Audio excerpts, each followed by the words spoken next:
இன்றைக்கி நம்ம சேனல் காயல் சமையல் பகுதியில் நம்ம பார்க்கக்கூடியது சகர் நேர உணவுகள் தாங்க. நிறைய பேருக்கு என்ன செய்யணும் அப்படின்றது ரொம்ப குழப்பமாக இருக்கும். உணவை எளிமைப்படுத்திங்கன்னு தான் சொல்கிறாங்க. ரொம்ப ஆடம்பரம் இதில் தேவையில்லை. சகர் உணவு கட்டாயமாக சாப்பிட்ணுன்றதுனால என்ன பண்ணலாம், சிம்பிளாக எப்படி பண்ணலாம் அப்படின்றது தான் இந்த வீடியோவில் நம்ம தொகுத்து கொடுக்க போகிறோம். ஆரோக்கியமான உணவுகளை சாப்பிட்றது நல்லது. இப்போ என்ன செய்கிறதா இருந்தாலும் முன்னாடியே அதை நம்ம எடுத்து வச்சிட்டோம் அப்படின்னா ஈஸியாக இருக்கும். ஒன்று ஒன்றா யோசித்து எடுக்கும்போது கஷ்டமாக இருக்கும். இப்போ நான் பருப்பு வைக்க போகிறேன். இதுக்கு நான் சிறு பருப்பு 1 கப் அளவுக்கு எடுத்து ஊற வச்சுட்டேன். ஊற வச்சதுக்கு 3 கப் அளவுக்கு தண்ணி சேர்த்துருக்கேன். இதோட 2 பச்சை மிளகாய், ஒரு 6-7 பல்லு பூண்டு, கருவேப்பிலை கொஞ்சம், இதோட தக்காளி 2 பழுத்த தக்காளி மெல்லிசாக கட் பண்ணி சேர்த்துக்குங்க. மஞ்சத்தூள், 1 பல்லாரி வெங்காயம் பொடிசாக கட் பண்ணி சேர்த்துருக்கேன். கறி masala powder 1 table spoon, 1/2 table spoon அளவுக்கு எண்ணெய். எல்லாத்தையும் நல்லா மிக்ஸ் பண்ணிவிட்டு 2 விசில் குக்கரில் வேக வச்சிடலாம்.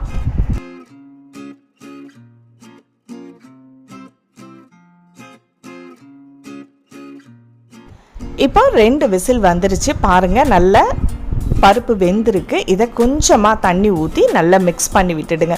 ரொம்ப சிம்பிளாக செய்யக்கூடியது. இப்போ உங்களுக்கு காரம் எக்ஸ்ட்ரா தேவை அப்படின்னா மிளகாய்த்தூள் கொஞ்சம் சேர்த்துங்க. இப்போ தான் உப்பு நம்ம சேர்க்க போகிறோம். ஒரு 1/4 டீஸ்பூன் அளவுக்கு தேவையான அளவுக்கு உப்பும் சேர்த்துட்டு தேவையான அளவுக்கு தண்ணியும் சேர்த்து கொஞ்சம் அடுப்பை ஸ்லோ ஃப்ளேம்லேயே வச்சு குக் பண்ணுங்கள். நம்ம இதை தாளிக்க போகிறோம். கடுகு 1/4 டீஸ்பூன், சீரகம் 1/4 டீஸ்பூன், காஞ்ச வத்தல் ஒரு 2 அல்லது 3, கருவேப்பிலை ஒரு கைக்குத்து அளவுக்கு, இஞ்சி ஒரு சின்ன துண்டு பொடிசாக கீத்து போட்டு வச்சிங்க.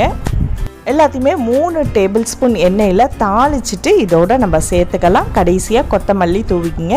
நெய் தேவைன்னா கொஞ்சம் சேர்த்துக்கலாம். இது நமக்கு சாதத்தோடு சாப்பிடவும் டேஸ்டியாக இருக்கும், சப்பாத்தியோட தொட்டு சாப்பிடவும் ரொம்ப டேஸ்ட்டாக இருக்கும். ஸோ ட்ரை பண்ணி பாருங்கள். ரொம்ப ஈஸியான ரெசிபி. இதுக்கு சைட் டிஷ்ஷாக நம்ம கறி பொரிச்சிக்கலாம் அல்லது காய்கறி வச்சுக்கலாம். நான் இன்றைக்கி இறால் பொரிக்க போகிறேன்.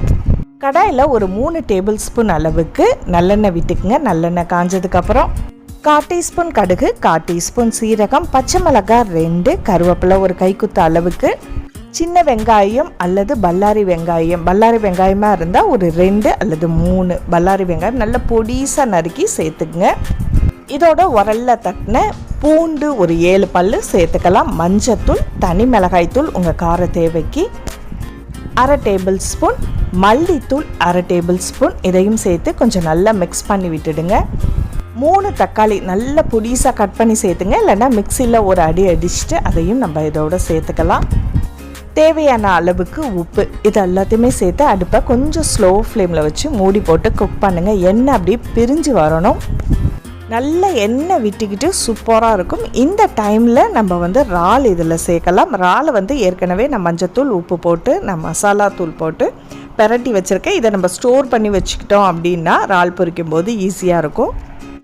இதையும் சேர்த்து ஒரு 3லேருந்து 4 நிமிஷம் மட்டும் அடுப்பில் வச்சா போதும். இது கொஞ்சம் உங்களுக்கு கிரேவியாக தேவைப்படுது அப்படின்னா இதில் தேங்காய் பால் நீங்கள் சேர்த்துக்கலாம். இறால் வேண்டாம் அப்படின்னா இந்த டைமில் நீங்கள் ஒரு 5-6 முட்டையை உடச்சி ஊற்றி கூட இந்த மாதிரி தொக்கு வச்சு நம்ம சாப்பிட்லாம். இது பருப்போடு சாப்பிட்றதுக்கு ரொம்ப டேஸ்டியாக இருக்கும். கட்டாயமாக ட்ரை பண்ணுங்கள். அடுத்ததாக ஏதாவது ஒரு காய்கறி. ஸோ நமக்கு ப்ரோட்டீன், ஃபைபர் எல்லாமே சேர்ந்த மாதிரியான ஃபுட்டை எடுத்துக்கிறது ரொம்ப நல்லது. குக்கரில் இப்போது நான் 1 டேபிள் ஸ்பூன் அளவுக்கு எண்ணெய் விட்டுருக்கேன். எண்ணெய் காஞ்சதுக்கப்புறம் சீரகம் ஒரு 1/4 டீஸ்பூனும், கருவேப்பிலை ஒரு கைக்குத்த அளவுக்கும், பல்லாரி வெங்காயம் அல்லது சின்ன வெங்காயம் இருந்துச்சுன்னா 1 கப் அளவுக்கு, 1 பல்லாரி வெங்காயத்தை நான் பொடிசாக நறுக்கி இதோட சேர்த்துருக்கேன். இதோட சிறு பருப்பு 1 டேபிள் ஸ்பூன் அளவுக்கு கொஞ்சமாக தண்ணியில் ஊற வச்சுங்க. அதையும் இதோட சேர்த்து கொஞ்சம் நல்லா வதக்குங்க. பொடிசாக நறுக்கி வச்சுருக்க பீன்ஸை இதோட நம்ம சேர்த்துடலாம். இதோட கார தேவைக்கு நம்ம மசாலா தூள் நீங்கள் பயன்படுத்தக்கூடிய கறி மசாலா பவுடர் சேர்த்துக்குங்க. இதோட உப்பு தேவையான அளவுக்கு, ஒரு 1/4 கப் அளவுக்கு தண்ணி இதில் சேர்த்து கொஞ்சம் நல்லா மிக்ஸ் பண்ணி விட்டுடுங்க. பரட்னாப்பில் இருக்கட்டும். இதை குக்கரில் விசில் போட்டு ஸ்லோ ஃப்ளேமில் ஒரே ஒரு விசில் மட்டும் வச்சு எடுத்தால் போதும். நமக்கு இப்போது எப்படி வெந்திருக்கு அப்படின்றத பார்ப்போம். தண்ணி நின்றுச்சு அப்படின்னா கொஞ்சம் அடுப்பை ஸ்லோ ஃப்ளேமில் வச்சுங்க. கடைசியாக இறக்க போகிற நேரத்தில் துருவின தேங்காய் ஒரு அரை கப் அளவுக்கு இதோட சேர்த்துருக்கேன். இது எல்லாத்தையுமே சேர்த்து மிக்ஸ் பண்ணிட்டா போதும். சுவையான பீன்ஸ் பொரியல் நமக்கு ரெடி. இது சப்பாத்தியோட சாப்பிட்றதுக்கும் டேஸ்ட்டாக இருக்கும். இப்போ அடுத்ததாக நமக்கு மெயினாக ரசம் சாப்பிடுவோம்.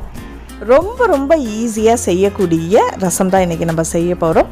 புளி கரைசல் ஒரு கப் அளவுக்கு எடுத்திருக்கேன். இதோட மஞ்சத்தூள் ஒரு 1/4 டீஸ்பூன், 1 டேபிள் ஸ்பூன் அளவுக்கு மிளகுத்தூள், 1 டேபிள் ஸ்பூன் அளவுக்கு சீரகத்தூள், பூண்டு ஒரு 6-7 பல்லு, தோல் எடுக்காதீங்க. இதை 1-2 நல்லா தட்டிக்கலாம். தேவைன்னா ஒரு சின்ன துண்டு இஞ்சும் சேர்த்து கூட நீங்கள் தட்டிக்கலாம். இப்போ தக்காளி ரெடியாக எடுத்து வச்சுருக்கோம். பூண்டு இவ்வளோதாங்க, ரொம்ப சிம்பிளாக செய்யக்கூடிய ரசம். 1 டேபிள் ஸ்பூன் அளவுக்கு எண்ணெய் விட்டுருக்கேன். எண்ணெய் காய்ச்சதுக்கு அப்புறம் கடுகு போட்டு பொரிக்கிறேன். ஒரு 1/4 டீஸ்பூன் அளவுக்கு கடுகு, 1/4 டீஸ்பூன் அளவுக்கு உளுந்து, காஞ்ச வத்தல், 3 கருவேப்பிலை, ஒரு கைக்குத்து அளவுக்கு இதையும் சேர்த்துட்டு நம்ம தட்டி வச்சிருக்க பூண்டு அதையும் சேர்த்துருவோம். தக்காளியை நறுக்கி வச்சதையும் இதெல்லாம் சேர்த்துக்கலாம். இல்லை மிக்சியில் நீங்கள் அடித்து கூட இதோட சேர்த்து நல்லா எண்ணெயில் வதக்கிடுங்க. பெருங்காயத்தூள் இதில் கொஞ்சமாக ஒரு 1/4 டீஸ்பூன் அளவுக்கு சேர்த்துருக்கேன். இப்போ நல்லா வதக்கிட்டு அந்த பச்சை வாசனம் லைட்டாக போனதுக்கப்புறம் நம்ம எடுத்து வச்சுருக்க புளி கரைசலை இதோடு சேர்த்துடலாம். ஒரே ஒரு கொதி வந்தால் போதும். கடைசியாக கொத்தமல்லி இலைகளும் கொஞ்சமாக நெய், தேவையான அளவுக்கு உப்பும் சேர்த்து இறக்கிட்டா போதும். சுவைக்காக விருப்பப்பட்டால் நீங்கள் வெல்லம் சிட்டிகை சேர்த்து இறக்கலாம், சுவையாக இருக்கும்.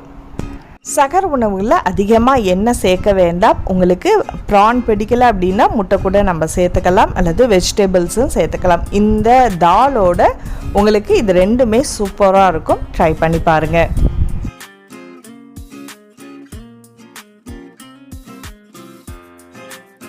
இப்போ சகர் உணவுக்கு தேவையான பொருட்களை நம்ம நோன்பு திறந்தாப்புலையும் செய்யலாம். இல்லைன்னா அதுக்கு முன்னாடியே நம்ம செஞ்சு வச்சிட்டோம் அப்படின்னா ஈஸியாக இருக்கும். காடையை நான் இப்போ சுத்தம் பண்ணி எடுத்து வச்சுருக்கேன். இப்போ மசாலா பொருட்கள் எல்லாமே என்னென்ன செய்ய போகிறோம் அப்படின்றத எடுத்து முன்கூட்டியே நம்ம டேபிளில் வச்சிடலாம். ஸோ நான் எல்லாத்தையுமே எடுத்து ரெடி பண்ணி வச்சுட்டேன். இப்போ இனிமேல் டக்குன்னு தாளிக்கிற வேலை மட்டும்தான் நமக்கு.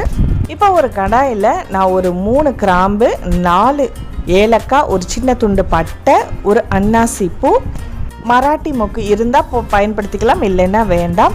சீரகம் ஒரு டேபிள் ஸ்பூன் அளவுக்கு சேர்த்துக்குங்க. மிளகும் 1 டேபிள் ஸ்பூன் அளவுக்கு சேர்த்துக்கலாம். காஞ்ச வத்தல் உங்கள் கார தேவைக்கு 7லேருந்து 8 வரைக்கும் தாராளமாக சேர்க்கலாம், 4 காடையாக இருந்துச்சுன்னா. இதோட 1 டேபிள் ஸ்பூன் அளவுக்கு தனியா நான் சேர்த்துருக்கேன்.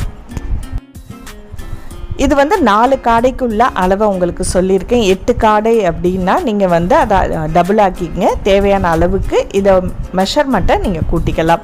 இப்போ கொஞ்சம் நல்ல பொன்வறுவலாக அடுப்பை ஸ்லோ ஃப்ளேமில் வச்சு நீங்கள் குக் பண்ணுங்கள். இதோட கருவேப்பிலை ஒரு கைக்குத்த அளவுக்கும் 7-8 பல்லு பூண்டு இதையும் சேர்த்து நல்லா வறுத்துட்டு ஆறுனதுக்கப்புறம் மிக்சியில் அரைச்சி எடுத்துடலாம்.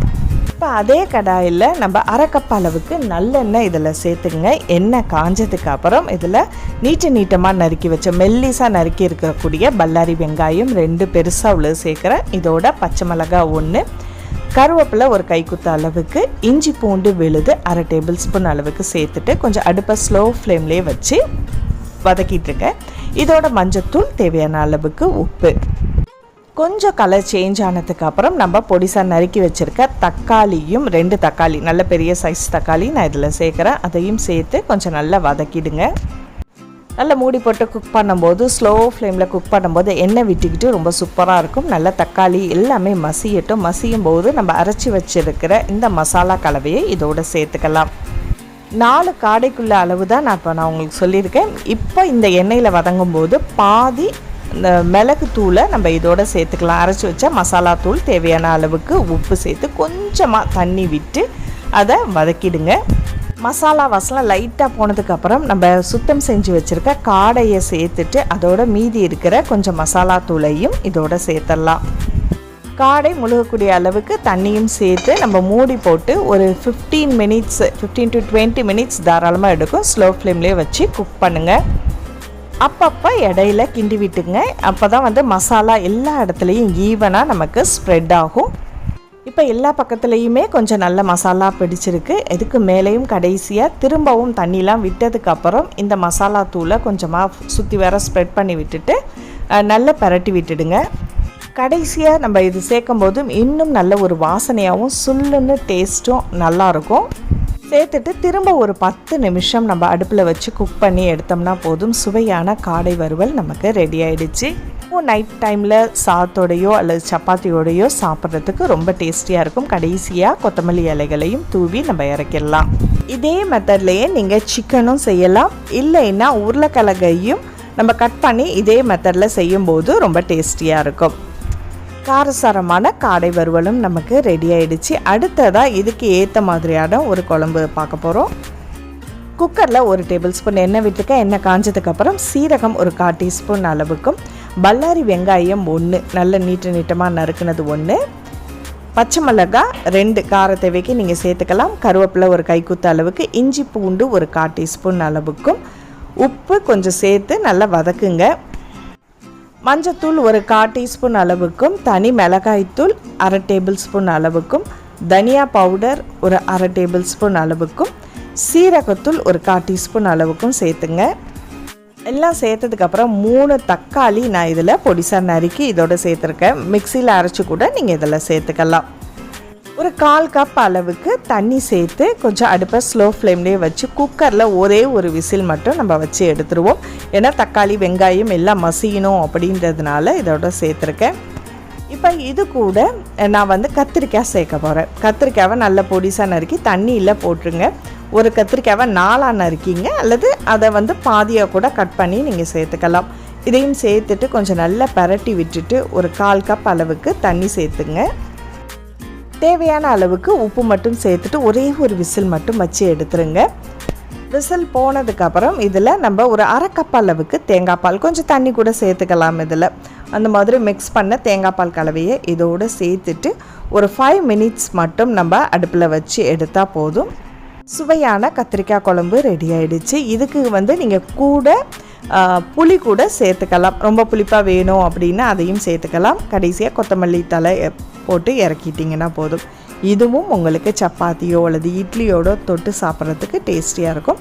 சாதத்துக்கும் பெரட்டி சாப்பிட்றதுக்கும் ரொம்ப சுவையாக இருக்கும். இந்த சகர் உணவுகள் எல்லாமே உங்களுக்கு ஒரு ஐடியா கொடுக்கும் அப்படின்னு நினைக்கிறேன். இந்த வீடியோ உங்களுக்கு பிடிச்சிருந்துச்சுன்னா மறக்காமல் லைக் பண்ணிவிட்டு உங்கள் கருத்துக்களை ஷேர் பண்ணுங்கள். அடுத்த ஒரு இன்ட்ரெஸ்டிங்கான வீடியோவில் சந்திப்போம். நன்றி.